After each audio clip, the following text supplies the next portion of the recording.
gets wet, comes up. So Gemara says that's the chalazon. There's a Chuvas Marsham, Techelet K. I must have given the wrong Maramakim. It's Tshuva Lamed Aleph. It's the closest tshuva to the murex chalazon. The tshuva says that it's a creature that lives in the water and that migrates out of the water, but always goes back to the water, which fits with the murex. The problem, though, is that the murex cannot live out of water for more than a few hours. It needs water to live. And as soon as it dries, it dies unless it goes back into the sea. And this is something that I got, the information I got is from the people involved in the murex. It can only live for a few hours. Then it could go up a mountain, live up a mountain.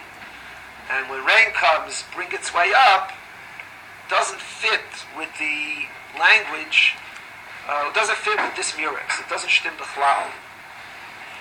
The answer that those involved have said is that, oh, that's a different chalazon. Yad Ramah says the Sanhedrin Tzadik Aleph chalazon is not the same chalazon as the techelet, which is fine. So then the Gemara is not a raya, it's not a kasha. The Marsham understood that is the chalazon. As I said earlier, there's no way to understand the Chuvas Marsham to shtim with today's murex. All right, the Marsham was talking theoretically. He didn't see any creatures. He was explaining the Gemara.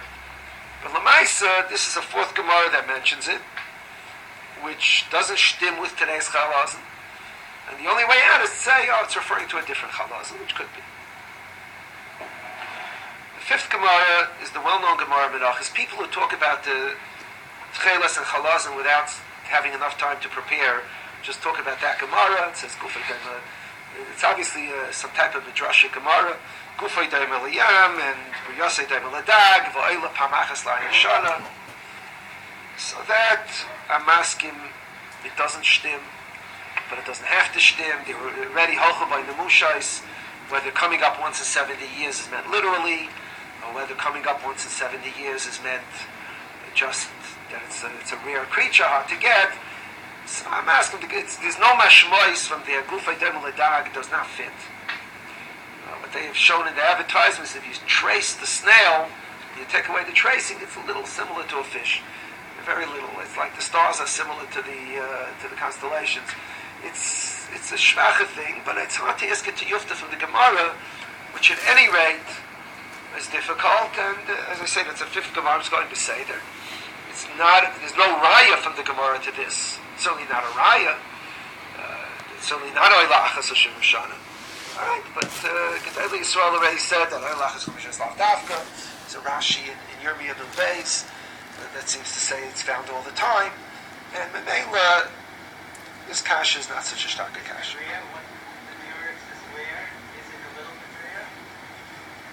Today, nothing is rare because we already are sophisticated. The murex is not a deep water creature. It's a creature that's in water which is between, most of the time, between 5 and 15 meters deep, which is not very deep. It's likely that once you know it's there, you can get it. But it's hard to know. Today, things are very sophisticated, and it's easy to catch. I don't know if it was rare then. The sixth Gemara, to me, is the biggest tiyufta of all. The Gemara, in a few places, about Metzias Samach Aleph, one of them says that Kadosh Baruch Hu is osed lefraya. Kadosh Baruch Hu is going to punish those who take kala ilan and pretend it's techelet.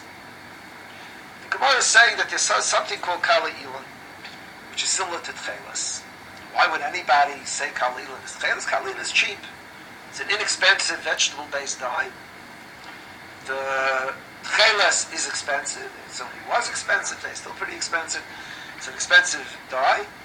And Memela, now this is the raya that those who are for the murex bring, the strongest raya. I have to tell you, there was about 20 years ago, there was an assemblage in YU introducing the new techelet. And I got a tape of Rav Hershel Schechter spoke there, and Dr. Norman Lamb spoke. And Dr. Lamb showed he shut off the lights and showed, I had the tape, I couldn't see it, but he showed the Kala Ilan, we know what it is. Let's say they're right. Because the word indigo was used by Rishonim, and today we have indigo. Let's assume they're right. So the indigo color and the techelet that they're making is the same color. It's a raya, it's the same. Now what he showed was the molecular structure of the indigo dye and the molecular structure of the techelet dye. And they're exactly the same. There's no difference between them. You can take things out of different products, just like if you take glycerin out of an animal, out of the fats of an animal, or glycerin out of vegetable fat. You make glycerin. No lab could tell you if it comes from a kosher source from flesh or trefa source from vegetables, because the glycerin itself is a molecule, a specific molecule. So if you take oxygen out of water, once you take oxygen, you can't tell if it came from water or it didn't come from water. The dye molecule, which is in the indigo and in the techelet, is exactly the same. That was what he showed, and that's what they printed. And now this makes it impossible that the techelet is this indigo, is this molecule. First of all, nobody in their right mind would spend money on techelet dye. The techelet dye was expensive, not because it's tzitzis, because kings used it. It was used by everybody. If the molecular structure is exactly identical, it's absolutely illogical that anybody would spend a penny more on the same exact dye, which you can't tell the difference. Once you make the dye, you have it in a pot. No one can tell the difference. It's illogical. Anybody would spend any more money on the murex dye than on the indigo dye. What? I can't hear you. Finish his point first. I'm talking about the kings. The kings spent money on it. Why would they spend money on it? The kings didn't care about the halacha. All right, it's okay. It's okay. Now, besides that, Chazal do say a difference between them. They say there are ways of checking. You can get the dye of the murex. You can use soaps, and you can use all kinds of things. And whatever the Chazal say, you could be baidik. The kalilan comes out, and the techelet doesn't come out. If the molecular structure is 100% identical, then there's a problem. This would be a tiyufta legamri on the whole thing. People pay for the name. What about the second nakuda? The fact that one comes out and one doesn't. So the truth is, they realized, since 20 years ago, they realized this is a tiyufta. They came to the realization that this is a tiyufta. The process the same? What? The process of drying makes it Perhaps. Well, once you have the molecules, it's hard to understand. They say that it's not entirely true what Dr. Lane said, and what they printed is not exactly the same. There's something that sticks to one and doesn't stick to another. There's been a give back on it. But whatever the give back is, at least the way it was presented initially, if anything, is something of a problem. You can answer. But to say it's a raya, it's a very difficult thing. My seventh tahara is the following. I don't know if any of you ever saw how this is made. I was interested in it from the beginning, not to ask kashas on it, but I was interested. 20 years ago when it came out, I invited someone to the shul, then we were still in the rented quarters, and he brought the murex and he made techelet in front of us, however long it took. He didn't make techelet on the threads, but he made the dye. This summer I went again to where they make it, and I was in a place where they make it out in Israel, and I was very impressed by the people, I was most impressed because I spoke to them and they were masking to certain problems and there was give and take like you're learning a sugi. The thing that they'll tell you, anytime you go, one of the spectacular things they tell you is this, that, this is the third candidate for techelet. You all know the Radzina had the squid, which was a techelet. Rav Herzog had the genitalia, which was a techelet. And now we have the murex. The murex, Rav Herzog entertained the possibilities of techelet as a chalazim. But he rejected it because the dye is purple, not blue. So what they have discovered is that if you prepare the dye in direct sunlight, it turns blue instead of turning purple. When it comes out of the chalazim, it's like mucus, almost transparent mucus. It changes color when the oxygen gets into it.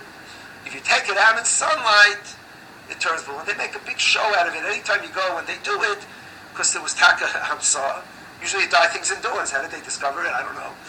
We've had this on Tzah, when they did it by us in the shul, they put it on a windowsill, which was in direct sunlight, and then they finished the class, and by the time they finished, that turned blue.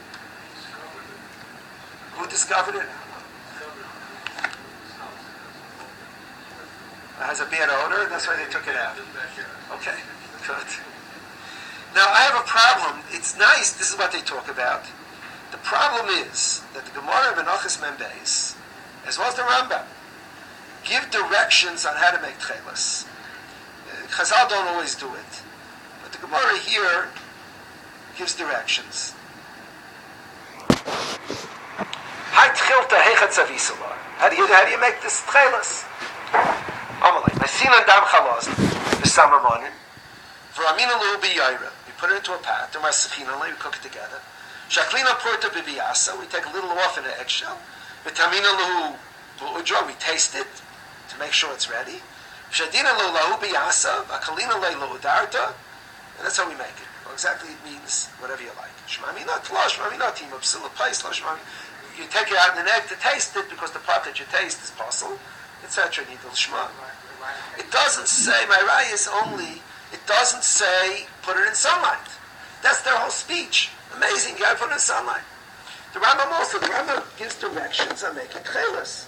Ketzat soivin techelet shal tzitzis. Like an atzem, shoy noisi besit, akach v'chapsen noisi, etchei naki, v'sicha noisi, akach v'viyim dam chalazim, v'dag shadai me'enu lein techelet. The Damai Shachu Kedyain has black. This also doesn't. The Rambam can't possibly hold of this techelet. The Rambam says Damai Shachu Kedyain. It comes out black. Will be Yamamelach Umatzui. That's not found in Yamamelach. The Rishonim that Taija means in salt water, as opposed to fresh water. It's found. V'noisem b'sadam l'yayra. V'noisem l'min samamonim. Kamei kumanyo. Kiyotze ben kedash atzara ma'isen. V'asicha noisem. Noisem b'yatzemer. Chiyasa ken rekia. Zeh techelet shal tzitzis. If every time they give a class about it, this is their whole speech, it has to be in sunlight. Why didn't the Rambam mention it? Why doesn't the Gemara mention it? It's a difficulty, a major difficulty, with the possibility of the murex being the murex. Is it proof? It doesn't prove. But it's a problem. If it's kosher, probably not.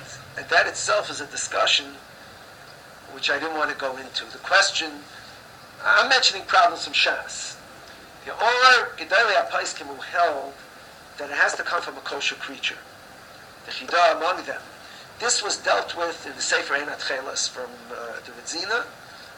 It's not itself a tiyufta, the Achelkim. But the point you're making is a good point. Like I said when I started, I want to just go through Gemara, Rambam. It has to shtim. If I have a shverikite from a chidah, so it's a shverikite. It's not a tiyufta. How come they tell you? You're allowed to be tayim. I'm sorry. The Gemara in Brachas says you're allowed to taste tray for things, prepare, and pilot. Taste akazayas in your pilot. Gemara says you're allowed food. Chazal made exam you might swallow.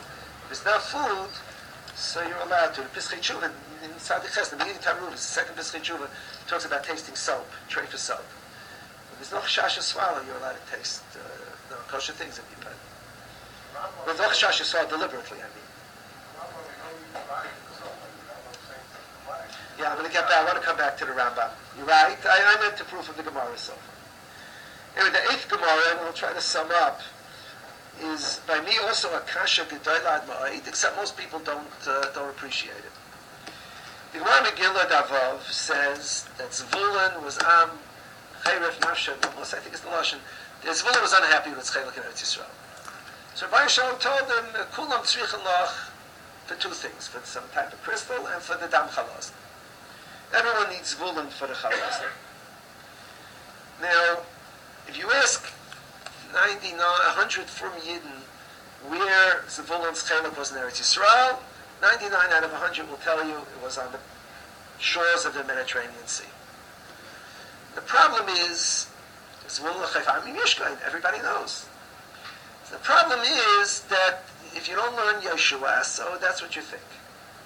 In Sefer Yeshua, the gvul of Zvul of every Shevet is described from city to city, an entire border of every single Shevet. It's not emes that